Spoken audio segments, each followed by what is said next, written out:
Engineering படிக்கக்கூடிய ஸ்டூடெண்ட்ஸோட எண்ணிக்கை வருஷம் வருஷம் இப்போ குறைஞ்சிக்கிட்டே இருக்கு.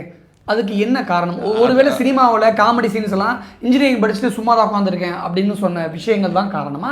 அது தவறான ஆர்குமெண்ட்டு. அதாவது அவேர்னஸ் கொடுக்கப்பட்டிருக்கு. ஊடகங்கள் தான் முதல் ப்ரிஃபரன்ஸ். ஊடகங்கள் வந்து கல்வியாளர்களை அழைத்து இன்ஜினியரிங் மட்டும் படிப்பல்ல, மெடிசன் மட்டும் படிப்பல்லன்னு சொல்லி எண்ணற்ற துறைகளை திறந்து விட்டுருக்கு. அடுத்தது ஒட்டுமொத்தமாக இந்தியாவில் மிக குறிப்பாக தமிழ்நாட்டில் மற்ற சப்ஜெக்டினுடைய அவேர்னஸ். இப்போ நானே கூட பார்த்தீங்கன்னா சில நான் முதல்வர் ஸ்கீமில் போய் இண்டிவிஜுவல் கவுன்சிலிங் பிள்ளைகளுக்கு கொடுத்துருக்கேன், பேசியிருக்கேன். ஒரு 4 கல்வி மாவட்டத்துக்கு போய் அங்கே வந்து ஒரு மென்டர்ஸாக ட்ரெயின் பண்ணியிருக்கேன்.